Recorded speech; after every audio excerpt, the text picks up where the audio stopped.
इतनी ज़्यादा सर्दी में और सर्दियों के छोटे छोटे दिनों में हम हाउसवाइफ्स ने सारे कामों को टाइम से करना होता है। हमारे लिए अक्सर ये चैलेंजिंग हो जाता है, स्पेशली तब जब बच्चों के एग्ज़ाम्स हो रहे हों। उनको पढ़ाने के साथ साथ सारे कामों को करना एट टाइम्स काफ़ी मुश्किल लग रहा होता है। और आज की वीडियो में ना उसी मुश्किल को आसान करने के लिए आप लोगों के साथ एक ऐसी टिप शेयर करने वाली हूँ जिससे ना सिर्फ आपका वक्त बचेगा, बल्कि आपकी काफ़ी ज़्यादा एनर्जी भी बच जाएगी। और वो एनर्जी जो बचेगी उस टाइम को आप किसी और तरीके में, कोई मी टाइम में, कोई फ्री टाइम में, रिलैक्सिंग टाइम में कन्वर्ट कर सकते हैं। सो लेट्स गेट स्टार्टेड। आप सबसे रिक्वेस्ट है कि व्लॉग आपने फुल देखना है, क्योंकि आज की वीडियो में आप लोगों के साथ ना मैं वो टिप शेयर करूंगी सिर्फ, बल्कि आप लोगों के साथ चिकन कढ़ाई की रेसिपी भी शेयर करूंगी। So let's get started. अस्सलाम वालेकुम and welcome back to home maker with. जी हाँ, चैनल को सब्सक्राइब कर दीजिए और बेल आइकन पर क्लिक कीजिएगा ताकि आपको मेरी वीडियोज़ के लेटेस्ट नोटिफिकेशन आ जाए। आज भाई आपने मुझे फुल व्यू देख लिया आपने किचन में काम करते हुए। ऑब्वियसली फेस रिवील तो मैंने नहीं किया, ना ही कोई प्लान है फेस रिवील करने का, बट मैंने सोचा कि चलें क्यों ना अपनी प्यारी बहनों के साथ जो है ना मास्क पहन लेते हैं, क्योंकि मैं अभी बाहर से आई ही थी और मैंने कहा बाहर से मैंने मास्क पहना ही था तो मुझे आइडिया आया। मैंने कहा चले जी अपना काम करते हुए किचन में जो शॉर्ट्स हैं ना अपनी बहनों के साथ शेयर कर लेते हैं। सो जनाब, मैं टमाटर काफ़ी सारे लेकर आई थी। मैं वीकेंड्स पे ना ले आती हूँ टमाटर, प्याज, अदरक, लहसुन। मेरा पिछली दफ़ा चक्कर नहीं लगा था तो मुझे काफ़ी मुश्किल हुई थी। घर के पास वाली शॉप पे काफ़ी ज़्यादा एक्सपेंसिव सब्ज़ी मिलती है और मुझे मजबूरन वहाँ से फिर एक दो दफ़ा मंगवानी पड़ी। तो फिर आप थोड़ा सा अगर टाइम निकाल लेते हैं ना और वीकेंड्स पे चले जाते हैं सुपरमार्केट्स, वहाँ पर कोई उन्होंने डिस्काउंट लगाया होता है वीकेंड्स का। काफ़ी लोग दूर दूर से भी आते हैं वहाँ पर सब्ज़ी लेने और बड़ी अच्छी ताज़ा सब्ज़ी मिल जाती है। चाहे मेट्रो की बात कर लें, चाहे राइजिन की बात कर लें या इम्तियाज़ की। कंपैरेटिवली मुझे ना इम्तियाज़ की सब्ज़ी बहुत फ्रेश लगी। काफ़ी खुशबू आ रही थी उनके पुदीने में और बड़ी मतलब देखने में तरोताज़ा इन कंपैरिजन टू अगर हम देखें मेट्रो की या फिर राइजिन की, थोड़ी सी मुझे ना ज़्यादा फ्रेश लगी थी इम्तियाज़ की। तो मैंने कहा चले यहाँ से ले लेते हैं और रेट्स भी बड़े मुनासिब थे। तो बस मैंने फिर ढेर सारे प्याज, टमाटर। अच्छा, जब मैंने आपको पता है कि मैंने बच्चों को स्कूल पिक भी करना होता है, ड्रॉप भी करना होता है और खाना भी पकाना है, सारे घर के कामों को मैनेज करना है, तो मेरी डबल ड्यूटी की समझ लें। वो मदर्स जिनके बच्चे छोटे छोटे होते हैं उनके लिए ज़रा लाइफ थोड़ी सी इस पर्सपेक्टिव से ईजी होती है कि भाई अभी उन्होंने बच्चों को पढ़ाना नहीं है या ग्रेड्स की कोई उनको उस तरह से टेंशन नहीं होती। वो माएँ जो किचन में भी काम कर रही हैं, ससुरालों को भी देख रही हैं, बच्चों को भी पढ़ाना है और बच्चों को वो टाइम नहीं दे पा रही। मुझे पता है बहुत सारी हाउसवाइफ रिलेट कर सकेंगी मेरे साथ। तो वो काफ़ी अपसेट भी हो जाती हैं, परेशान होती हैं। स्ट्रेस तो डेफिनेटली होता है, क्योंकि देखिए जब आप अच्छी खासी स्कूल की फ़ीस पे करें, इन्वेस्ट करें, हर माँ ये चाहती है कि उसका बच्चा अच्छा पढ़े, पढ़ाई में अच्छा हो, दिल लगा कर पढ़े। बहुत सारे बच्चे होते हैं जो माशाल्लाह अल्लाह की तरफ से गॉड गिफ्टेड होते हैं, लेकिन बहुत से बच्चे ऐसे होते हैं जो कि लाइक होते हैं, समझदार होते हैं, लेकिन उन पर थोड़ी सी एफर्ट करनी पड़ती है। तो माओं को टाइम नहीं मिलता। अब टाइम कहाँ जाता है? प्याज काटने में, टमाटर काटने में, लहसुन अदरक का पेस्ट बना लो, टाइम से आज क्या पकाना है। तो ये चीज़ें ना, ये जो छोटा सा एक टाइम का एक स्पैन है ना जिसमें हम प्याज, टमाटर, अदरक, लहसुन पीस रहे होते हैं, काट रहे होते हैं, भून रहे होते हैं, फिर ग्राइंड कर रहे होते हैं, भाई मेरा तो काफ़ी ज़ाया हो जाता है। तो मैंने ना एक सोचा आज ना बस मैंने कहा नहीं, आज इसका ना कोई हल निकालते हैं। और मैंने फिर सारे टमाटरों को काट लिया। मुझे थोड़ा सा टाइम मिल गया था, मैंने टाइम निकाला और मैंने प्याज काट लिए, टमाटर काट लिए और इसके अलावा जिंजर गार्लिक का पेस्ट के लिए मैंने वो छील लिया। मैं सारी जो सब्ज़ी लाई थी, तो बस उसके बाद मैंने क्या किया कि मैंने कहा इसका ना इसको एक ही दफ़ा बना के जार्स में मैं डाल लेती हूँ और फिर जब जब मैंने इस्तेमाल करना होगा मैं कर लूँगी। अब किस तरीके से इस्तेमाल करना है वो देखने के लिए ना आपको वीडियो लास्ट तक देखनी होगी। अच्छा, मैं ना बैठी हुई थी और मैं यूजुअली व्लॉग्स नहीं देखती हूँ, अपने बना लिए बस, मेरे लिए इतना ही काफ़ी है। मुझे बिल्कुल टाइम नहीं मिलता ना कोई व्लॉग देखने में, ना कोई सीज़न देखने में। बस बड़ी मुश्किल से ना मैं अपना व्लॉग बना के एडिट करके ना अपलोड कर देती हूँ। अच्छा, ऐसे ना कोई रैंडम एक मैंने व्लॉग देखा तो मैंने सोचा कि ये टमाटो पेस्ट जो है ना, क्योंकि मैं नॉर्मली क्या करती थी कि मैं ना फ्रीज़ कर लेती होती थी। तो फिर मैंने देखा कि ये टमाटो प्यूरी है या पेस्ट है, ये क्या है। पहले मुझे लगा किसी ब्रांड का है, फिर मैंने देखा कि नहीं यार, ये तो घर में आप बना सकते हैं। इसकी फ्रिज लाइफ ज़्यादा होती है, फ्रीज़र में भी आप रख सकते हैं। और जब भी आपने सालन बनाना है, जस्ट आपने जार निकाला, आपने बॉटल ओपन की और आपने वो इस्तेमाल कर लिया अपने अकॉर्डिंगली, जितनी आपको ग्रेवी चाहिए। टमाटर आपने ज़्यादा रखना है, टमाटो पेस्ट ज़्यादा डालनी है, तो जिस तरह कोफ्ते बना लिए और सालन बना लिए, इस तरह से जो भी आप बनाना है, कीमे में डाल दिया, सब्ज़ी में डाल दिया, यही मसाला होता है। बस आपने फटाफट बनाया और आपने सब्ज़ी काट के डाल दी। तो इसका ना एक तो ये फ़ायदा है कि आपके ना पैसे बच जाते हैं, क्योंकि देखें एक दफ़ा जब आप इन्वेस्ट करके ढेर सारी सब्ज़ी लेकर आते हैं तो फिर आप उसको, या तो टमाटरों को कुछ लोग, पहले मैं ऐसे करती थी कि मैं फ्रीज़ कर देती थी, तो वो भी फिर इतना ज़्यादा कन्वीनियंट नहीं है जितना ज़्यादा मुझे ये लगा है। और दूसरा मैं ये करती थी कि मैं उसको ना क्यूब्स बना लेती थी, तो वो भी क्यूब्स भी ठीक हैं। लेकिन सबसे ज़्यादा कन्वीनियंट मुझे ये लगा है। अब हम प्याज़ों का कर लेते हैं। मैंने क्या किया कि मैंने ना ग्राइंड कर लिया है, ढेर सारे टमाटर थे, तकरीबन 2 ढाई 3 किलो टमाटर होंगे। उनको मैंने अच्छी तरह वॉश करके रफली कट कर लिया और उसके बाद मैंने उनको ग्राइंड कर लिया। ग्राइंड करने के बाद मैंने मीडियम फ्लेम पे थोड़ा सा उसको बॉयल आने दिए। उसमें मैंने तकरीबन लाल मिर्च थोड़ी सी डाली है, 2 चम्मच लाल मिर्च के डाले हैं, सुरख मिर्च कह लें या कश्मीरी लाल मिर्च अगर आपके पास है। और उसके बाद उसमें नमक डाल दिया थोड़ा सा, तकरीबन 1-2 चम्मच मैंने नमक डाल दिया। क्वांटिटी तो काफ़ी ज़्यादा है, लेकिन यह है कि मैंने थोड़ा सा डाला है। बाकी बाद में जब मैं सालन बना रही हूँगी अकॉर्डिंग टू क्वांटिटी या सालन मैं फिर नमक उसका मैनेज कर लूँगी, तो यहाँ बैलेंस कर लूँगी। अच्छा, यहाँ पर ना मैंने अब उसको फ्लेम को ऑफ़ कर दिया, थोड़ा सा ठंडा होगा तो मैं जार्स में उसको डालूँगी। अब मैं प्याज की तैयारी कर लेती हूँ। प्याज़ों को ये करना है कि आपने ना काट के अच्छी तरह वॉश कर लेना है। प्याज थोड़े से वॉश करना उनको ज़रूरी है, तो बस उसको वॉश करके तो मैंने जग में डाल दिया। फिर ग्राइंड कर लिया और ग्राइंड करने के बाद मैंने ये कंटेनर्स निकाले इस तरह के। कुछ मेरे पास प्लास्टिक के थे, कुछ मेरे पास ये शीशे के 2 थे और प्लास्टिक के काफ़ी ज़्यादा थे। तो बस मेरे अभी ये थोड़ा सा गर्म ही था, तो खैर मैंने इसमें शीशे वाले में डाल दिए। और अब मैं इसको फिर ठंडा होने दूंगी और उसके बाद मैं इनको डालूंगी कंटेनर्स में और फिर मैं इनको फ्रिज में रख दूंगी।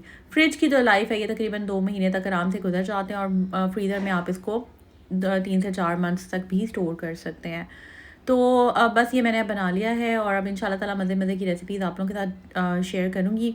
समटाइम्स ना व्लॉग ना बनाने की रीज़न ये होती थी कि मैं काफ़ी ज़्यादा जल्दी में होती थी और मैं फटाफट प्याज टमाटर काटे और फटाफट खाना बनाया और फिर निकल गए। अच्छा खैर, ये मैंने ना प्याज़ों को मैंने ग्राइंड कर लिया। अभी प्याज मैंने बहुत ज़्यादा तो नहीं किए, बहुत ज़्यादा पेस्ट नहीं बना रही, बट मैं अभी ये ट्राई कर रही हूँ, टेस्ट कर रही हूँ कि मेरा एक्सपीरियंस कैसा जाता है। मैंने इसमें ना ऑयल डाल दिया और मैं इसमें थोड़ी सी ना हल्दी डालूँगी। हल्दी और ऑयल डालने से ये ख़राब नहीं होता और ये फ्रिज में आप इसको तकरीबन 1-2 महीने इस्तेमाल कर सकते हैं। खैर मेरा इतना लंबा प्लान तो नहीं है, इतना ज़्यादा है भी नहीं है, जल्दी यूज़ हो जाएगा, जल्दी ख़त्म हो जाएगा, फिर और बना लूँगी। मैं देखती हूँ मेरा एक्सपीरियंस कैसा रहता है। अच्छा, पहले ना मैंने ये चीज़ें ट्राई करने की कोशिश की थी, बट आपको पता है कि हमेशा से यही सुना है और देखा भी है कि फ्रेश काटो और फ्रेश बनाओ तो खाना मज़े का बनता है, जो कि जिसमें कोई शक नहीं है, बाकी मज़े का बनता है और खुशबू भी बहुत अच्छी आती है। फ्रेश गार्लिक चॉप करो, फ्रेश गार्लिक और जिंजर गार्लिक पेस्ट बनाओ और सारा। लेकिन ये है कि हम जैसी मदर्स जिन्होंने इतने कामों को करना होता है, सारा दिन हम काम करती रहती हैं और अपने लिए बिल्कुल टाइम नहीं निकाल पाती।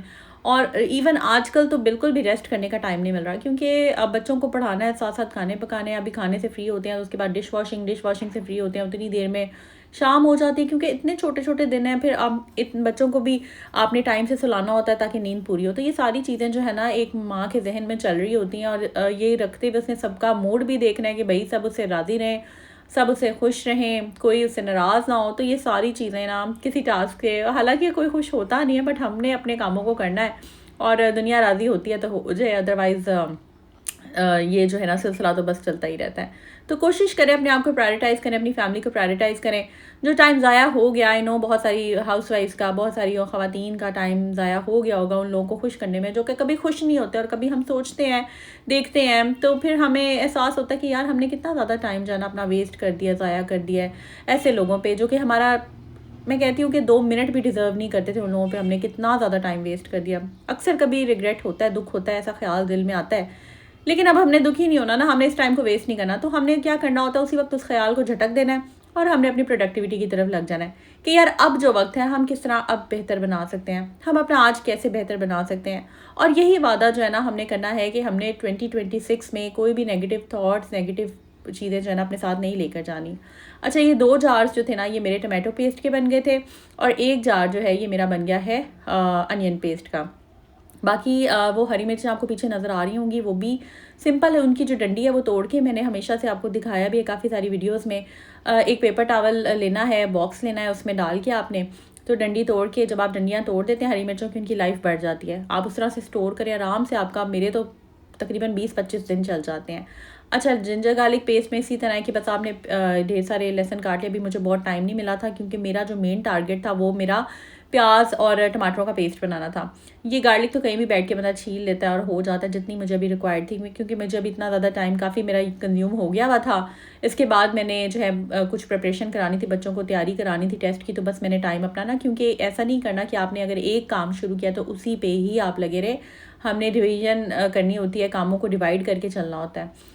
तो बस ये मैं अभी इसको साइड पे रख देती हूँ, और साथ कुछ डिशेस इकट्ठी हो गई थी, डिश वॉशिंग भी मैंने सोचा मैं साथ साथ कर लेती हूँ। कुकर मैंने निकाला था, मैंने सोचा था अगर मैं कोई चिकन स्टॉक या फिर गोश्त वगैरह बनाकर या कुछ उसका स्टॉक वगैरह बनाकर साथ फ्रीज़ कर लूँ, लेकिन वो मुझे समझ नहीं आया, क्योंकि समटाइम्स जो है ना टाइम मैं देख रही थी कि मेरे पास निकल है बट नहीं हो सका। लेकिन कोई बात नहीं, नेक्स्ट व्लॉग में आप लोगों के साथ मैं शेयर करूँगी मज़े मज़े की रेसिपीज़। सब्जियाँ भी बनाएंगे और दालें भी बनाएंगे, देखते हैं हम और क्या बनाते हैं। फ़िलहाल तो जनाब अब हम बना रहे हैं कढ़ाई। आज का व्लॉग ना बड़ा ही मुझे अच्छा लग रहा है, सूदिंग लग रहा है, वॉइस ओवर करने में भी मुझे मज़ा आ रहा है, क्योंकि यार किचन में ना मैं चाहती हूँ मैं स्ट्रेस फ्री काम करूँ, क्योंकि मैं उन ख़वातीन में से नहीं हूँ कि बस किचन में ही खड़ी रहूँ, किचन को ही लिशकाती चमकाती रहूँ और बस घर को ही देखती रहूँ। घर माशाल्लाह आपने देखा है मैंने काफ़ी ज़्यादा ऑर्गेनाइज़ करके चीज़ें रखी हुई हैं, बट लाइफ ये नहीं है कि बस आप काम ही करते रहे ना, तो आपने हर चीज़ को थोड़ा थोड़ा करना होता है। लाइक हर डिपार्टमेंट को अपनी सेल्फ़ केयर भी करनी है। अक्सर सेल्फ़ केयर हमारी हम पीछे चली जाती है। अच्छा, मैंने ना 2 बड़े चम्मच इसमें अनियन पेस्ट डाल दिया है, और अब मैं इसको लाइट सा बस ब्राउन नहीं करूँगी, हल्का सा बस इसको मैंने मीडियम फ्लेम पे इसको सौटे करूँगी। उसके बाद मैं इसमें डाल दूँगी गार्लिक। मैं अब यहाँ पर चिकन वो आपके सामने 2 मुर्गियाँ, तकरीबन डेढ़ मुर्गियाँ हैं, ये बस मैं बना लूँगी। मुझे ना इसका मसाला थोड़ा ज़्यादा चाहिए था, क्योंकि मैंने इसको स्टोर करना है। लाइक एक मैं बॉक्स अभी यूज़ कर लूँगी आजकल में, और एक में जिस दिन मेरे पास वर्कलोड ज़्यादा हुआ, कामों का बर्डन ज़्यादा हुआ, उस दिन मैं वो इस्तेमाल कर लूँगी। उसके साथ कोई भी रोटी बना ली या चावल बना लिए, वो देखूँगी। चावल भी जब मैं बनाती हूँ तो फिर मैं इस तरीके से बनाती हूँ कि 1 दिन 2 दिन चल जाएँ वो चावल, बॉइल्ड राइस हों या कुछ इस तरह से। तो बस हमने अपनी अपनी रूटीन के मुताबिक जो है वो कामों को करना होता है, और ये छोटी-छोटी चीज़ें होती हैं जो हर किसी को ना अलाउ नहीं होती करने में। मुझे याद है कि मैं जब कोशिश करती थी ना, जब मैंने ना फर्स्ट टाइम मल्टीटास्किंग की, बड़ी मज़े की आपको बात बताती हूँ कि मैंने, अच्छा यहाँ पर मैं पहले आपको बता दूँ कि मैं ना जिम से आई थी, और उसके बाद मैं आते साथ कामों में लग गई थी। तो बस अभी हेल्पर ने आना था, मैंने सोचा था आने से पहले पहले मैं सारे जो मसाले शसाले मैंने निकाले हुए थे, जार्स मैंने सब कुछ चीज़ें निकाली हुई थी, मैं एक ही दफ़ा काउंटर क्लियर करूँगी, एक ही दफ़ा जब डिश वॉशिंग हो जाएगी तो साथ सब कुछ क्लीन कर दूँगी।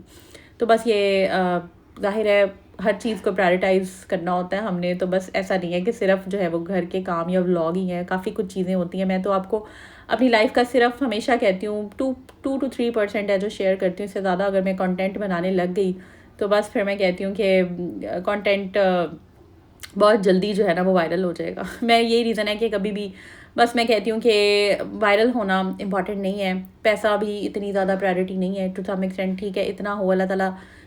आजकल जो सबसे इम्पॉर्टेंट चीज़ है ना वो आपका इनर पीस है, और पीस तब आता है जितना आप लो प्रोफाइल रहते हैं, जितना ज़्यादा आप चीज़ों को कम शेयर करते हैं। बट क्योंकि ये मेरी हॉबी है और मेरी प्यारी बहनें मुझसे अटैच्ड हैं, और काफ़ी टाइम से मैं अपनी प्यारी बहनों के साथ जुड़ी हुई हूँ, जो मेरे पुराने सब्सक्राइबर्स हैं, जो मेरे लिए इतनी दुआएं करते हैं, तो बस फिर मुझे ना एक वो कहते हैं एक ना खिंच सी आती है कि नहीं यार उठो व्लॉग बनाओ, तो मैं बना लेती हूँ। तो खैर मैंने आपसे शेयर करनी थी अपनी स्टोरी कि मैंने मल्टीटास्किंग कैसे स्टार्ट की। मैंने किसी का व्लॉग नहीं देखा, ना मुझे किसी ने समझाया था इस तरह से कि एक टाइम पे तो मल्टीपल काम कर लो। लेकिन मेरे जब बच्चे बहुत छोटे थे ना, तो मैं काफ़ी ज़्यादा, मुझे कमज़ोरी भी थी, ज़ाहिर है सी सेक्शंस हुए हुए थे और हेल्थ मेरी उस तरह से नहीं थी। तो मैंने सोचा कि यार किस तरह लोग कर लेते हैं कामों को, तो फिर मैंने इंटरनेट पे सर्च किया और मेरे पास अंग्रेज़ों के ना व्लॉग्स आने लग गए। मैंने सोचा यार इनने कैमरा लगाया हुआ है और सारा दिन ये काम भी कर रही है, बच्चे संभाल रही है, खाने पका रही है, बट इसने कैमरा क्यों लगाया हुआ था। मुझे इतना ज़्यादा व्लॉगिंग का नहीं पता, ये काफ़ी पुरानी बात है। तो जब मेरे बच्चे छोटे थे, लाइक होगी कोई 7-8 साल पुरानी बात, तो मैंने कहा ये कैमरा क्यों लगा के सारे काम। फिर मुझे व्लॉग्स का कॉन्सेप्ट समझ आया, फिर मुझे सारी ये चीज़ें समझ आई कि अच्छा इस तरीके से है और ये है वो है। खैर मैंने फिर आहिस्ता आहिस्ता व्लॉगिंग करने की कोशिश की। ज़ाहिर है बच्चे और ससुराल में इस तरह से कहाँ ही आपको इतनी प्राइवेसी होती है कि आप प्रॉपर्ली व्लॉग्स बना सकें। तो बस मैं व्लॉग्स में इतना कंसिस्टेंट तो नहीं रह सकी, लेकिन हाँ मुझे फ़ायदा ये हुआ कि मैंने मल्टीटास्किंग सीख ली। और एक मुझे याद है कि इंसिडेंट भी हुआ था जिसकी वजह से मैं काफ़ी ज़्यादा डिसहार्ट हो गई थी, डीमोटिवेट हो गई थी। मेरी गर्मियाँ होती थी और ज़ाहिर है बच्चे बहुत छोटे होते थे, तो बहुत मुश्किल होता था छोटे छोटे बच्चों के साथ किचन में काम करना गर्मी में। और जब आपकी खाना पकाने की बारी होती थी तो फिर आपको डेफिनेटली दुनिया इधर से उधर हो जाए, आपने तो खाना बनाना ही होता है। इसमें ज़ीरो लिवरेज, ज़ीरो आपकी तरफ कोई हमदर्दी, कुछ भी नहीं है। क्योंकि मेरी मदर इन लॉ तो नहीं थी, अल्लाह पाक उनके दर्जात बुलंद फरमाए, उनके लिए उनकी बख्शिश की दुआ ज़रूर कर दीजिएगा। उसके अलावा जो है ना रिश्ते जो होते हैं, जो कि ऐसे ख़वातीन वाले रिश्ते होते हैं ससुराल में, जो कि मैं नंद की बात नहीं करी, मैं सास की बात नहीं करी, मैं ब्लड रिलेशन जो शौहर के ब्लड रिलेशन था मैं उनकी बात नहीं करी। उसके अलावा जो रिलेशंस होते हैं जैसे कि जेठानी का जो रिश्ता होता है या इस तरह के जो रिश्ते होते हैं आपके, ये काफ़ी ज़्यादा आपके लिए सख्त होते हैं अक्सर। अगर अच्छे मिल जाएँ तो उनसे अच्छा दोस्त कोई नहीं। और अगर वो आपको एज़ अ कॉम्पिटिशन देखें या आपको एज़ अ इस नज़र से देखें, हसद और जलन की नज़र से देखें या इस नज़र से देखें, तो फिर ये एक मैं जनरल बात कर रही हूँ। तो ये है कि अक्सर ऐसे मैंने देखा है कि टफ़ टाइम देने की कोशिश की जा रही होती है कि लाइक अगर मुझे टफ़ टाइम मिला है तो इसको क्यों नहीं मिल रहा। भाई उसको हो सकता है अल्लाह ताला ने ज़िंदगी में कोई और कितनी मुश्किल काट के किसी मुकाम पे आया हो या उसे अपनी लाइफ में और कितनी प्रॉब्लम्स देखी हो। सो यू नेवर नो कि हर कोई इंसान किस तरह की चीज़ से गुजर कर आया है। खैर बात ये हो रही थी कि मैंने ना एक दिन सोचा कि मैं क्यों ना मल्टीटास्किंग करती हूँ और मैं 2-3 खाने साथ बना लेती हूँ। मैंने 4 सालन एक साथ बनाना शुरू कर दिए। 1 दिन 2 दिन मैं क्या करती थी, उनको फ्रीज़ कर देती थी। कुछ मैंने उनमें से जो जिसका दिल कर रहा होता था वो उसी वक्त खा लिया और या खाने में लगा दिया, और बाकी जो था मैं फ्रीज़ कर देती थी। तो उसमें भी मुझे काफ़ी ज़्यादा ये एक हीट आती थी कि कैसे कर लेती है या क्या है या ये सारी चीज़ें बताने का मकसद ये है, मैं ये बनाते बनाते ना चीज़ें तो काफ़ी पीछे चली गई कि मैं पहले भी जब इस तरह से करती होती थी कामों को तो क्या क्या चीज़ें डिफ़िकल्टीज़ मुझे फ़ेस करने को मिली, तो वो मैंने आप लोगों के साथ शेयर की है। सच मेरा कभी भी मकसद ये नहीं रहा कि मैं पुरानी बातें या मैं लोगों को डिस्कस करूँ, बट अभी इन जनरल मैंने एक बात की है कि इस तरह से नॉर्मली ऐसे होता है कि ससुराल में लोगों को चीज़ें जो है ना वो मुश्किल ख़बरों में भी देखा जाता है या अक्सर न्यूज़ में भी आता है इस तरह से चीज़ें जो हैं, या ड्रामों में। सबसे बड़ी बात है ड्रामे ही आजकल जो है ना जो हर घर की कहानियाँ उसको बयान कर रहे हैं। आपने देखा होगा कितने सारे ड्रामे ऐसे आए हैं। सो खैर यहाँ पर जो है वो व्लॉग को मैं अब करने वाली हूँ एंड। अगर आपको मेरा व्लॉग अच्छा लगा होगा तो चैनल को सब्सक्राइब ज़रूर कर दें और बेल पे क्लिक कर दें और ऑल नोटिफिकेशन को ऑन कर दें। ये सारी चीज़ें बताने का मकसद ये है कि अक्सर मुझे क्वेश्चंस आते थे आप किस तरीके से चीज़ें सीखी हैं, आपने मल्टीटास्किंग कैसे सीखी है, सारे कामों को कैसे सीखा है। तो उसका बस एक जवाब ये है कि जब आप इतनी मुश्किलात से गुजर के आए होते हैं, आपने काफ़ी सारी चीज़ें, सर्कमस्टेंसेस, वाक़यात देखे होते हैं, लोगों के रवैये देखे होते हैं, फिर आप टाइम के साथ साथ ना वो कहते हैं ना कि बस मजबूत हो जाते हैं और सब कुछ आ जाता है आपको खुद से। तो बस मेरे साथ भी कुछ इसी तरह हुआ। तो खैर ये वो चीज़ें बताई हैं जो जनरली होती हैं और यकीनन आप लोग भी मेरे साथ रिलेट कर सकते हैं। कहीं ना कहीं आप लोगों की कहानी बीच में ज़रूर जुड़ी होगी किसी ना किसी तरीके से, किसी ना किसी शक्ल में, सूरत में, फॉर्म में। सो आई होप ये ब्लॉग अच्छा लगा होगा। लाइक और सब्सक्राइब ज़रूर कर दें, बेल आइकन पे क्लिक कर दें। काफ़ी थक गई थी उसके बाद बस मैं फिर जाकर बैठ गई थी। कल के ब्लॉग में आपके साथ आगे की डिटेल शेयर करेंगे। टेक केयर, अल्लाह हाफिज़।